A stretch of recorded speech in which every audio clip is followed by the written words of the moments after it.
What's going on, everyone? Ben Rego, joined, unfortunately, sometimes by Daniel Woods. Keys to the Rock, episode 3. Thank you for joining us today. Daniel, we are at a new fantastic location, but first... Great property. Great. Sure. Before we talk about that, thank you so very much to HSBC and Stephen. No, for sure. Stephen came through and he dropped a lot of banking knowledge for the property, buying a property process. And, we're grateful. He was our first guest. And we have knowledge that you can bank on. He's got them all today, but no, you're funny. He was a great guest, and he definitely just educated everyone on the banking process when it comes to purchasing real estate.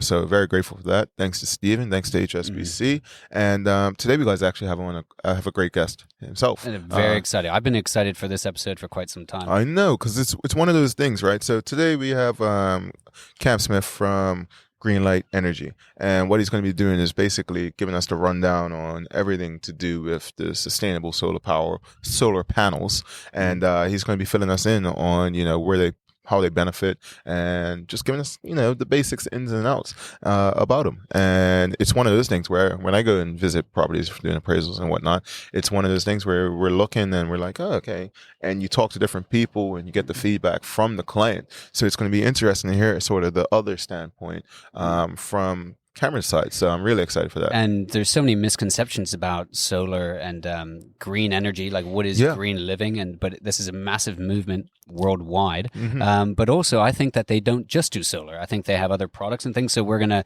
chat to him about that. No, and also there's misconceptions about the cost of everything. So cost is massive in making this kind of investment. So I do think that they have some interesting ways of dealing with that to make it more feasible and long-term thing for everyone. No, for sure. And I've realized we shouted out Steven, but we did something the other day which was pretty exciting and unique for us. I mean, we did. When we went to lunch? Yeah. That's not exciting, nor is it unique. No. But we was on the Daily Hour the other day, and Jamel and the team over there, they got a great thing going, man. Every morning, 8 a.m. Bermuda time. I'm not that great with time, so I'm guessing 7 a.m. Eastern. You're a global guy. You're always changing time zones, but yeah. But honestly, what they're doing over there, I mean, I must say, shout out to them, to Jacqueline as well. They are absolutely inspiration to us in many different ways. No, 100%. Tune into their show. They have so many interesting guests, and we're just honored to have been asked to be on there. No, it was great, and it was fantastic. So, I'm excited for that. But yeah, let's get into it right now, I guess. Sure. Let's get into it. Yeah, let's get into it. About time. So, I mean, we're only been a month since last time, so... Has activity? What's your pulse on the market right now? If you was going to give me a realtor's pulse, what would you say? I mean, that's funny that you said that's in my. That's what I call that newsletter. I took it from the newsletter. Why are you like? You didn't have to mention it. Yeah. But no, I mean, honestly, guys, much the same. Copy paste from last month. The market is crazy. Daniel, I've seen you and your team at some other properties and things like that, carrying out appraisals. So, there's no inventory. Seller's market, landlord's market, and these bidding wars are definitely continuing. Places are going at or over asking price. Okay. And there's a lot of strategies and things that people have to really be mindful of. And I think that Stephen's discussion last month will hopefully help some people to get their financing. They'll probably just make it a little bit busier. I would say, people don't have that knowledge. They're taking away what we said from last episode. Yeah. And now they're going to transfer that, and you're going to get more calls, right? Yeah. Probably. Well, hopefully he does, and hopefully we all do. But certainly for the economy is and keeps everyone rolling. And appreciate all the people reaching out with various comments and feedback as well. No, we've got a lot of good feedback from last episode, so much appreciated. All right, Ben. So tell me, I've got pre-approved. I like this house, this property. I like it. I want to buy it because of the solar. Because of the solar. Yeah. So I want to buy this property. Talk me through the steps of how I go through that process of buying this property. Yeah, so you've been pre-approved, and then obviously the parameters for what kind of price points the lending institution will support you at. So you kind of then narrow in your focus. I would say previously, it's still good to kind of give a buffer in case there's some flexibility on offers. But really right now, everything is kind of going, if you're pre-approved for $1 million, let's say, 500,000, whatever, it's, those properties now in this frenzy of a market are kind of going for that or over. Okay. But this property in particular, which is a really, really exciting property, was the second property that I sold after I moved back to Bermuda. Nice. Interesting. So as you know, I've worked in Boston for about 4 years and then been back here for 5 or 6 or something like that. But they've completely transformed it and added solar and renovated it. And it looks great. It's exciting. Obviously, we're keen to talk to Cam about everything that they've done for here. But once you've been pre-approved, then the point that you actually make an offer, once that offer is accepted, you then go into your sales and purchase agreement. So that's the sales contract.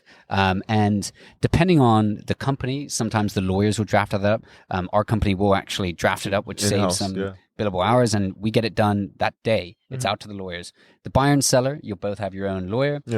You actually can use the same real estate attorney if you're, because everyone's working towards the same goal. It's not like one against the other sort of thing. People are trying to make it happen. Yeah, buyer wants to buy, the seller wants to sell at that agreed price at those terms. So let's make it work. Let's make it work. It's a marriage.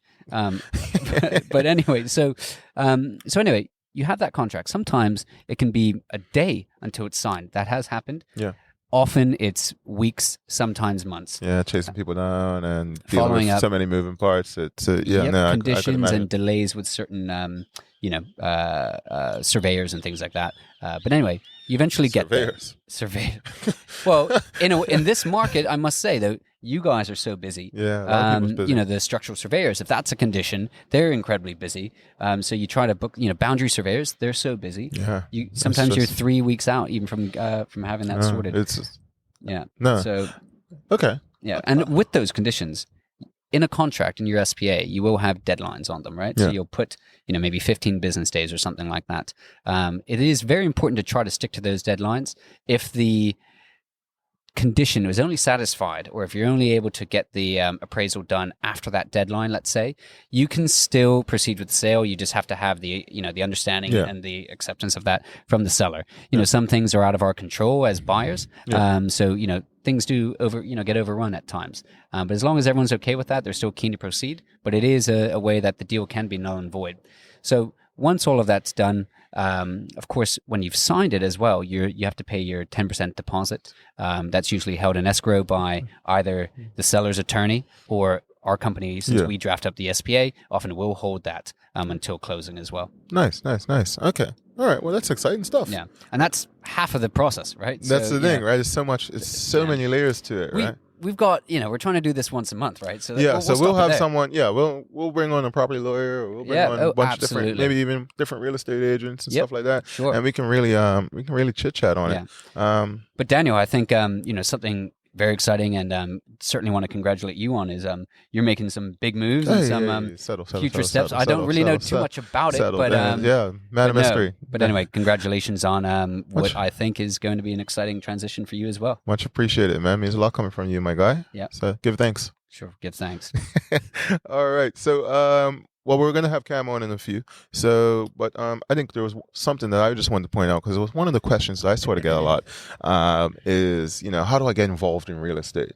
Right? Like, I'm sure you get it a lot. Like, hey, Ben, I see your Instagram stories. You're doing great. Like, how do I get involved in real estate? I meet so many people, or, tick a lot of the boxes. And so what I usually say to people is there's 2 different ways of going about it, right? One, you want to get talking to people involved in real estate, so you can sort of get a pulse for it, get an idea of exactly, how the industry works. Yeah. See if you think it's going to be a right fit for you. Yep. Talk around, shop yourself around, get the culture from a few different companies or whatnot. Then what you want to do is, if you do want to take it further from an agency side, or you might have seen other industries, whether it be surveying or whether it be property lawyer or whatever the case may be, there's a lot of different. We're shedding light on all the different relatable industries too. All the different branches that take place within the real estate industries. Sometimes you can get an injury there. Sometimes you can get an injury, but if you want to go on the agency side, you have to get a real estate license. Yep. Bermuda College. You have to be Bermudian. Or a belonger, a BOTC. Yes. Which is like a souped up PRC. but you can't vote. But anyway, so I'm belong as a new, term with immigration that people probably know over the last few years. Yeah, no, for sure. You have to be over 18. Over 18. I don't believe you're allowed to have a criminal background. I think might be one of the ones. Not entirely sure about that. But go up to the college, have a conversation with them. You can either just sign up for the exam and go and get the book from Office of Registrar and study yourself and get yourself together and take the exam. That's what I did. Yep. I'm not sure how you did. Same, yeah. No, you didn't do. I got the textbook, and when I was working in Boston, I was just studying from there. And I probably might have told you a story. I flew down secretly and stayed in a hotel and took it because I didn't want my father knowing if I didn't pass. Then I left the next day. And you passed it on the first time? Yeah. Oh, okay. But I didn't. But honestly, the terms it's I know a lot of people have taken it like 4 times. Yeah. But no. And then back when I took it, I was 21 or something like that, and they actually mailed you the results. So I was back in Boston. I got that, and then came down for Christmas and announced it, which is cool. But he was like, well, I'm licensed in Bermuda. I didn't want, no, he would wrench me if I didn't. But no. But to your point, Daniel, is you can take it now that it's electronic. It's on. I think it's like it used to be a Scantron. Now it's on the computer, and you don't. I don't think it's just every quarter. I think I think it's every month except probably December. Is it monthly? And it's towards the end of the month, but you want to book well in advance. And then they also offer a course at the college too. Yes. So just something I want to put out there because I know I get a lot of questions. Do you know if you have to pay for that, the course? They're more than likely. Yeah. No such thing as a free lunch. Yeah, true. But yeah, no, I mean, very, very often I love having a coffee meeting, so I'm often at Brew. Shout out to Brew. And but I've monthly probably meet with people in other industries and stuff, and it's very important in real estate to not get too high nor too low. I mean, nothing's ever promised. The moment a deal closes, you don't have any income that next day. And you have eat what you kill sort of mentality, and to really just be self-motivated. And it's not a walk in the park. It's something that you gotta really, you gotta dig deep, and we could go on to that. But what we will do probably have an episode where we bring on some fresh faces in real estate, and just shoot it with them and just talk it out. Absolutely. But I guess right now it'd be a perfect time to let's get Cam on. So Cam, come join us, and we'll be back with you shortly with Cam. Yeah. Okay, so we are now joined by Cam Smith, Cam from Greenlight Energy, Cam with the C. Cam, thank you for joining us today. Yes, thank you for having me. I'm excited to be here. No problem. So, Cam, tell us a little bit about what is Greenlight, what's your guys' philosophy, and what have you guys been doing lately? How long have you been around? Sure. So we were actually founded in 2019. What we are is a solar and energy storage company. Mm-hmm. So what we do that's kind of our hallmark thing that's a little different than the other companies is we do the no upfront cost installations. Okay. So that is you can have solar panels installed at your house for absolutely no cost. Really? And then you pay us back over time, and we charge at a 30% discount to the grid. Wow. Okay, so it's quite feasible is what you're trying to say. Yeah, it's never been more accessible than it is in this very moment. Okay. Because honestly, properties, everyone's talking about solar, even myself considering solar for my house one day. Yeah. And it's always been a thing that I've even punted down the road because everyone's like, it feels out of solar, reach. it's $20,000-$30,000 or whatever, and it's almost would take forever to pay it back. So can you go into more maybe about the whole payment plan? Sure. So that's interesting that you bring that up. So a lot of people have kind of the idea of buying solar panels at some point. Yeah. So what we do, which I think is really cool, is that even after we put the solar panels on your roof for free, you can buy us out at any time. So it's this very similar to how you can go ahead and buy a used car or buy something else for a cheaper value. So you let the depreciation get there. Mm-hmm. You can do the same thing with our solar panels. Wow. So every 3 years, we knock off 10% if you want to go ahead and buy the system. Interesting. Yeah. Nice. And so how do solar panels drastically reduce, say, your Belco bill? Because that's where they come into. Do you have beef at Belco? Is this like a thing? No. The people at Belco are great. This is a huge misconception. Everyone at Belco has been absolutely the most supportive And is it wonderful. a collaborative thing? I mean, are they in support of what you guys? I mean, solar in general, yeah. So yeah, they are. That. Yeah. I mean, everyone. I could name people, but everyone there has been absolutely supportive. Yeah. On great. Saturdays via email, I'll get a call within 10, 15 minutes. Right. Like it's been great. Yeah. And Daniel, you had asked about how do solar panels work? So you want them on your roof. Everyone's heard that they reduce your energy spend, but how exactly do they do that? Yeah. So during the day, what happens? The sun comes up, produces energy, and generally it's bouncing off the grass, not really doing much for you. Yeah. So when you put the solar panels on your roof, the energy is then fed through an inverter into your house, and instead of you getting the energy from the grid, read Belco, you would get the energy straight from the top of your roof. Okay. Which actually makes a lot of sense. So we're still using the same kind of grid as was used in the 1800s, which doesn't make much sense. We produce all our energy way in Hamilton, and then we have power lines going everywhere trying to get it to the houses. Yeah. With solar panels on your roof, you actually produce the energy right where you use it, which makes far more sense. It's just cut out the middleman. Exactly. Yeah. And then building on that actually is the kind of introduction of energy storage systems. So we use the Tesla Powerwall, which will store all the energy that is being that's produced. what you were showing us earlier. Yeah, exactly. And just a quick interjection there. So the property that we're at now was obviously you guys have done the solar here, which you can see on the roof, and but this was the first one to have the Powerwall from Tesla. Is that correct? Yeah, it is actually. It is. So what is that? What is the Tesla Powerwall? Great question. Is there a Tesla car? Yeah, not at this house. One day we'll bring it to the market. You have Elon Elon Musk. Yeah. He's our mate. We actually pre-ordered the Cybertruck. So when are we going to Mars? Yeah, that's the question. I wish I had the answer for you. So what the Powerwalls are, it's an energy storage system.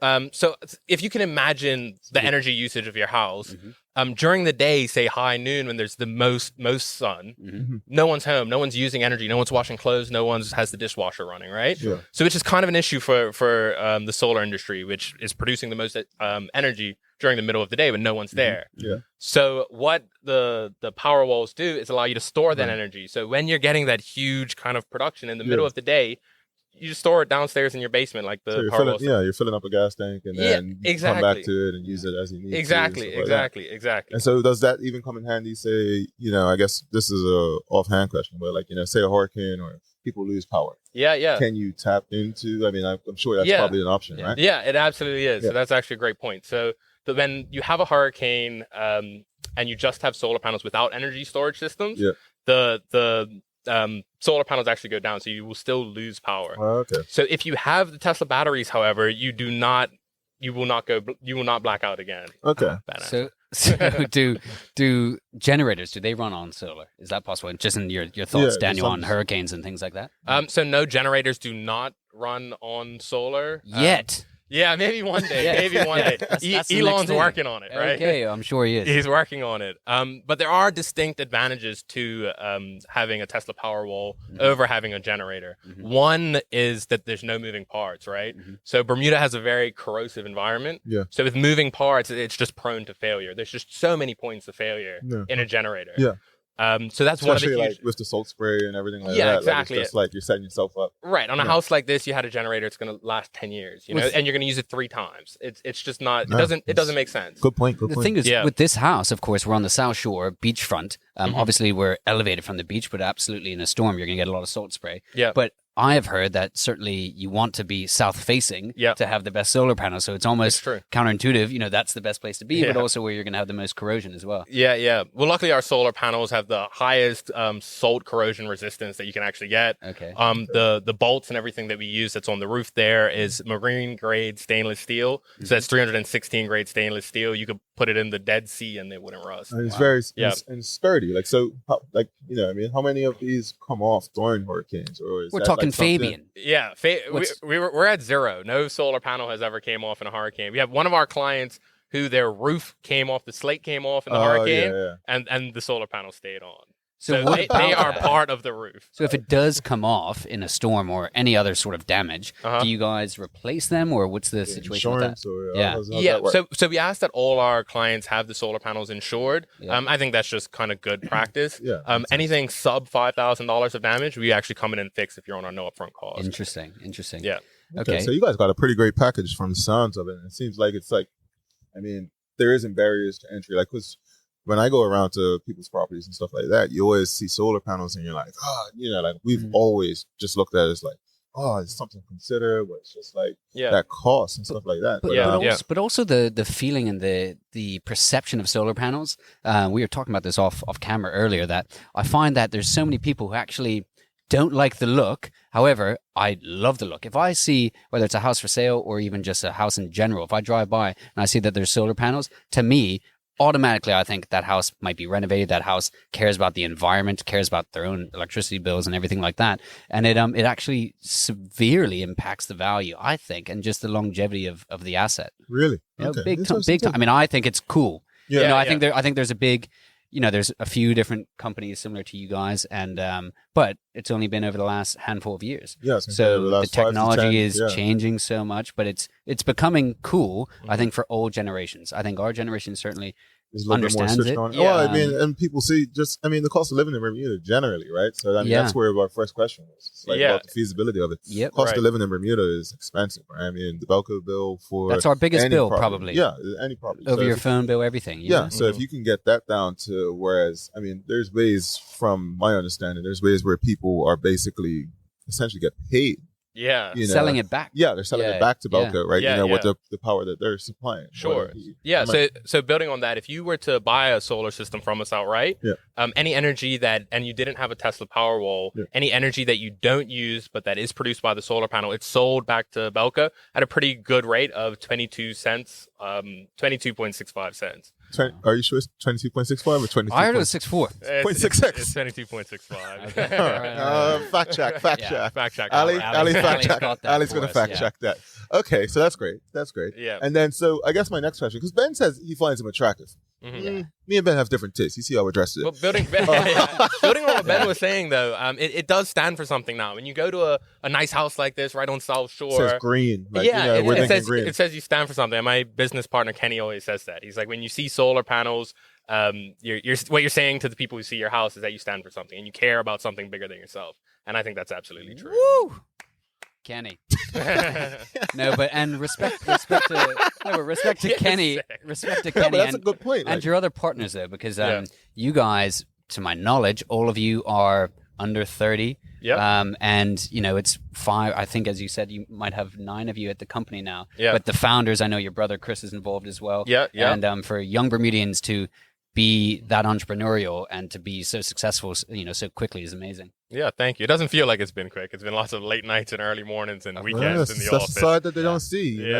Everyone thinks it's just one Instagram post with a Lauren, giveaway, but it's a lot more to it than that. There were lots of posts that didn't go viral. You know what I mean? That was amazing, the Lauren giveaway thing. But I know that there was a lot of controversy with that. But what I will say, which was awesome, and everyone should check this out if they haven't seen it, is your commercial. Obviously, your brother's in it. That was like top class. I haven't seen that. Mate, you got to see it right after this. Marketing gurus. I don't know about all that. We just wanted to have fun. Like we're all just having fun. Sure. And that, solar should be fun. Yeah. No, fantastic. And just a couple more questions I have is, obviously the technology, it's fairly new and it's ever changing. I'm sure every year there's new stuff and features and ways that these solar panels are being more efficient. So what's the deal with that? If I get solar panels for this, which might be 3,500 square feet house or something like that, their Belco bill might be next to zero. But what about in 3, 4, 5 years? What's going to be the latest and greatest? Do you switch them out? You can, but you won't. Do you really need the latest and greatest solar panel on your roof? If your Belco bill is zero and you're carbon neutral and you're not emitting any carbon, any fossil fuel, you're not using any fossil fuels to emit any. Because I guess with them getting better, would they almost just become smaller? Like, how can they improve? You can pack the potential for more energy production into a smaller square footage. It'd be like cell phones. Yeah. Start all like this and then... I guess they could get smaller, but they've stayed the same size for 10, 15 years. Well, I think the question is the mass, right? Yeah, exactly. So instead of them physically getting smaller, what's happening is you're getting more production per square foot. Yeah. So for instance, 10 years ago, you would have got only 200 watts per solar panel, which is roughly the same size, about 18 square feet, and now you've doubled that, so you get 400 now. Okay. The trend is slowly decreasing. So the past 15 years have been absolutely insane for the progression and the technology. Whereas now it's kind of leveling off a bit, and we're kind of getting to what we think is the theoretical max, or we're approaching it slowly. Wonderful. Interesting. Yeah. So all that to say, now's a pretty good time. If you're interested, now's a good time to get involved. Buy solar panels. Yeah. Now. Yesterday. All right. Now. We're not cutting this. No, we're flowing. We're flowing, man. We're flowing. We're flowing. We're not cutting that at all. So my other question would be, obviously, name the company is Greenlight. Yeah. So what are other green ways which someone could, enhance their property? And this is just off the cuff. Or reduce their Belco bill, or other ways that, putting your sustainability hat on. Sure. What might be some other avenues that people could sort of... So the most simple thing you can do, and it's honestly as easy as changing a light bulb, is change your light bulbs. So literally changing to LED light bulbs will save you so much energy over the course of the month. You will notice an impact on your Belco bill. Really? Installing a timer on your hot water heater, that will drastically cut down your bill. You will notice these changes. Really? If you don't have a full sink of dishes, don't run the dishwasher. Wait a second, it's simple things. It's common sense, right? If you took a step back and you kind of thought critically about your energy usage, you can solve the problem. I think. 100%. But I appreciate it, and that's where we're getting this insight from. So I think with that, Ben, do you have any more questions to come to mind? Nothing else. Kudos to you guys and everything that you're doing. I think this is a massive movement for Bermuda and obviously the world.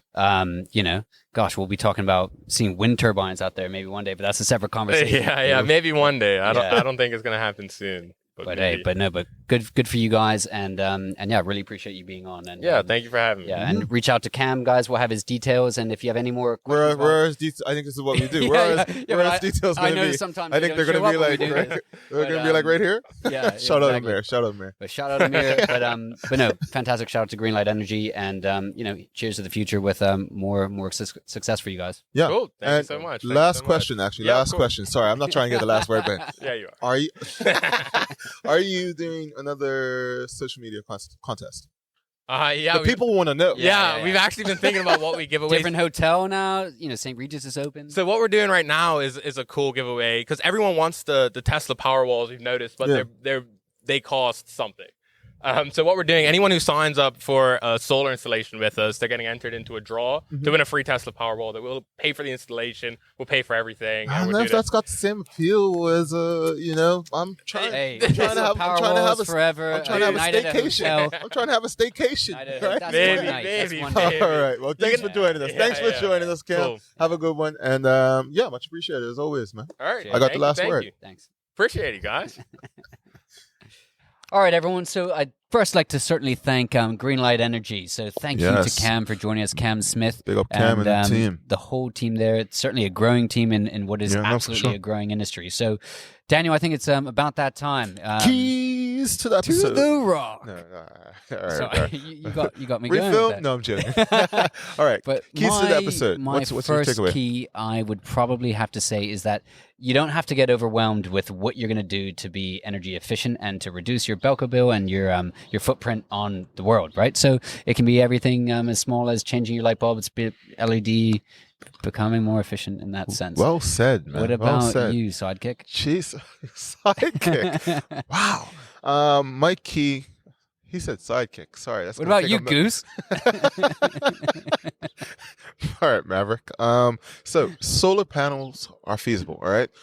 There's opportunity within it, and it can really just lower your costs and really help you guys out. So it's not something that should be looked at as like, oh my God, put on a pedestal, for example. And it definitely doesn't need to be overwhelming. And, I think right about this time, as we always like to do, a little small business shout out for all the small businesses, the entrepreneurs out there who, we definitely want to support. So who you got on deck? Not all of the businesses are small. Not all, but this week. Small and mighty. So who do we got this week? This month? This month. Yeah. Weekly episodes. That would be a lot. Yeah. But this month we are shouting out the good people over at Hilltop Farms. They have been expanding. They do deliveries of basically all the veggies that you need. Mm-hmm. They offer a whole bunch of stuff, and they're good. Hilltop Farms on IG. Won't be disappointed. I think it's Tuesdays at 10 or 11 a.m. Okay. They do a drop, and they're where are they located? They're not specific, so they're like delivery, all delivery based. They used to be located around Barnes Corner, but I think, it just works out. They've got the demand, and they give you a veggie box. You can get a $50 box, $35 box, and you get sorted out. It's something I overly subscribe to. Fantastic. And, they're great people over there. Good. And definitely want to thank all of our team, our rapidly growing team. Yeah. We got Moss, we got Amir, we got Ali, we got Romario, we got Dan, we got Ben. And I think that covers everybody. That's the team. Yeah, that's the team. But thank you all certainly for another month. Yeah. June. Let's see what July holds for us. See what July holds. As always, thanks for watching. Reach out to us for any real estate needs, and be sure to like, subscribe, or share, or comment. We're here. All right. So thank you for joining us on episode 2 to Keys to the Rock. Episode 3. See you later. It's episode 2. It's episode 3.